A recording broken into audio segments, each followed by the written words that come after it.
Onanya kwa binza na ucha.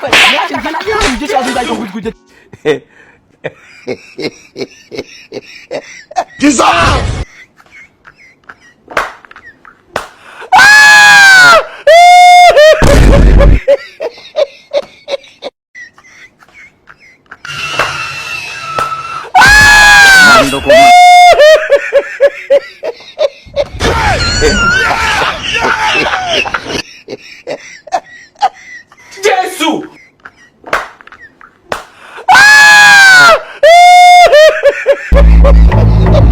Imagina na Yesu, ndebere umuntu ko urimo satani.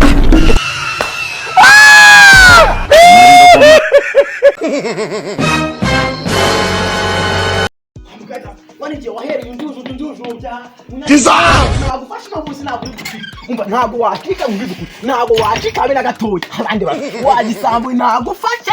Urande nkaryama ngasanga ndi mukanwa umva nagufasha kweka urakurwamo n'abantu kaze nabazo. Muna bari nafashe igisambo. Nafashe igisambo. No. Waiki. Ana bari murana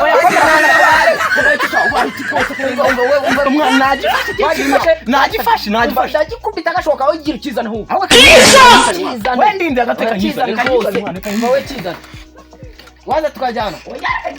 Amwana kizana icyo kintu rwose cyo gisambo. Kinesheje akazi kangisha. Mambwa. Kizana rwose. Ntago cyacika mbona gishyira hano kuri sima ngwere.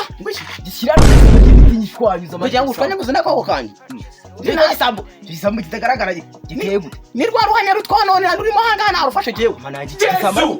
Kiramba cyo kitagenda. Nagifashe turajyana nayo nacu. Aho iki gisambo wakigeza kwa mudugudu. Tukijyane kwa mudugudu ahubwo mwana mbike tuno dukoresho.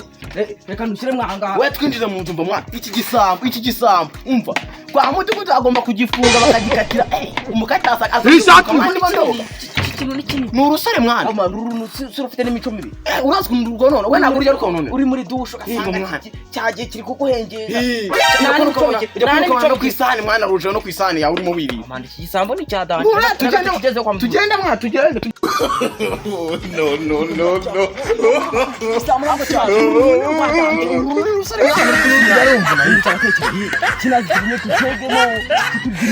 we mwanje iki giti mo kukijyana no sajya tubigenze gute aho subini mwana muri byatangiye guta kugira ngo urunaze kurungura urukayitasi rwaje nambaye bogisi yonyine ndyamye ruhaza rwagira muri bogisi bijamo imbere ni runda kizambo umva naye nambaye ubusa mwana rugwinjiramo imbere mo hasi mwana nese gira umujira bwati wowe nuguma kucika nguma kugufata rwagisambo nawe ushira isoni iki gisambo nguma kukigezayo ndakigezayo kujyagira kose umva turakigezayo akubundi ni gutakana kwifata kakaza ako gasambo kaza kakurunguruka kakugenda ku gatabi kawe umva ariko umva oya nge nakuntu aka kanazi aka gasambo kajya kaza ejo bundi nanibereye muri dushe numva kangiriye ku gapipi gatangiye kukaruma wabyihoreye nge ejo bundi kaje mu nyo yanjye kazamuka mu musate w'imana kajya hejuru y'inyo mwana aho maraka kantu nabwo gashira isoni nawo gashira isoni ejo bundi kaje ku gapipi kanje kumva ndagakubita ngiye ugafata kahita kacika ahubwo mwana reka ngubwire kanzana ikiziko tukazika mwana ahubwo mwana kandika mwana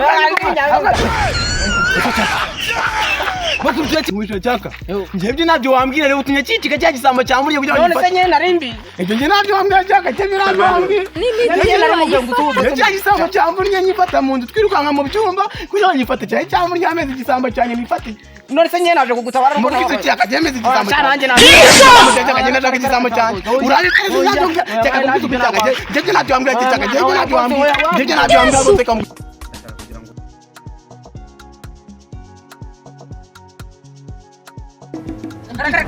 Nanya kwa binza na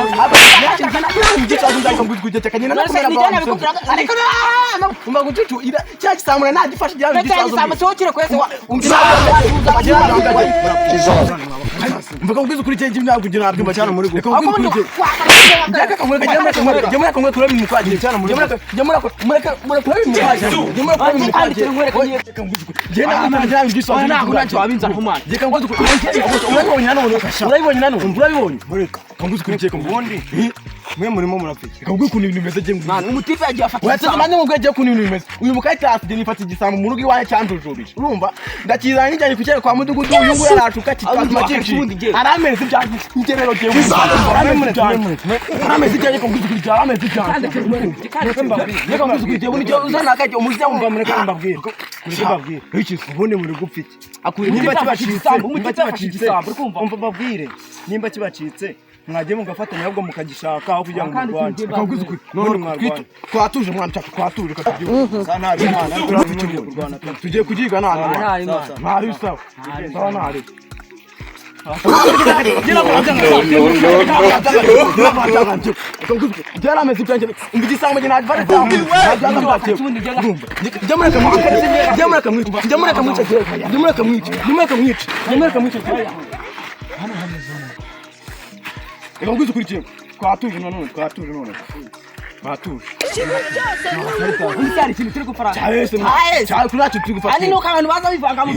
Wegene kuri yacu tugufa rwose urumva twabivuyemo rwose Abantu baza bivanga mu byacu. twebwe Twebwe twabye ko turi inshuti se.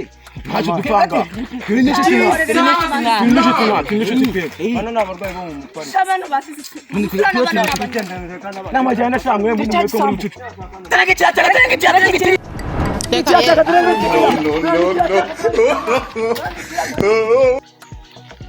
Boss genda ako kazi ntabwo nagahoma n'iza ry'Imana ahubwo ngomba kuza ubu ugiye gufata iya mbere naje ahubwo urimo satani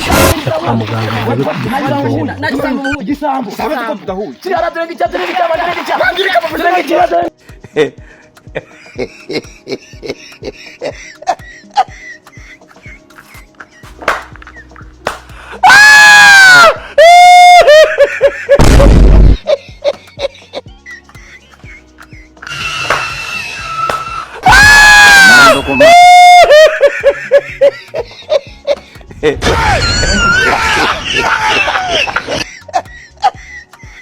Yesu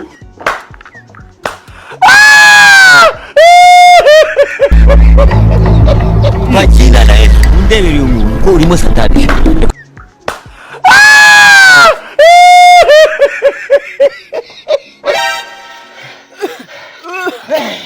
igisambo nanyifashe neza nzabuzaho gato nanyifashe mwana Nari ngifashe. Kirageze. nje kurabona muranyifashe habaye Ni igisambo. Ni igisambo. uyu nguyu cyane none uyu oya igisambo turi kwirukana no igisambo nabo Reka ndeka kubica ku ruhande. Ni isazi. isazi yatujujubije ni isazi yanjujubije Ni isazi. Dore ni isazi kwirukana. ni isazi ese ko mwana mukuske n'igihumbi chaka isazi ni isazi ko mwabwiye kari umuntu ni igisambo mwana ni igisambo ni igisambo Kari agasazi karaje kajya katurunguruka nijoro turavuga ngo tuzagafatira umwanya twirukana. ngiye kutwa mu gihugu nanjye ku uyu umubye akazi k'ibihumbi 10 zikari bonse nanyigira ku kazi ngiye chaka ntabwo mwaturenganya chaka kumvikane nyine Ni isazi.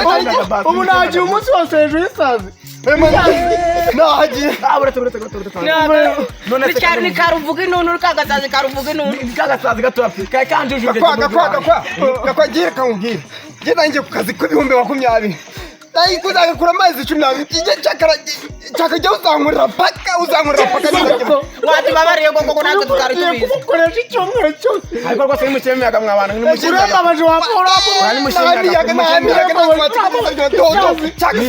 Bani ni ikintu cyangwa wa mudugudu umwe n'itatu byasiruka cyose ntabwo nirukanse. Ni isazi ni isazi. kumvikane rero urahitamo muvunagure cyangwa se ujya nkorera akazi ibihumbi no kuba mvunagwa nta Aho kugira ngo mvunagure ntabwo. Ndabyemera njyana. nta n'undi mwanzuro gakwage namujyanye bityo mukwa yitaye yamukutungeresheje ugiye kuza umukozi wanjye urumva umuyaye wanjye aho ugiye wese uzazuma nk'ipantaro urabizi kunipa cyangwa bogisari y'ipantaro unayibagirwa kuyambara bogisa mbona akazi ugakora kuko uramemukiye cyangwa reka mbwe mugabo cyane nakundi isazi arikoze ndajyana unkorera sabu like ndetse na share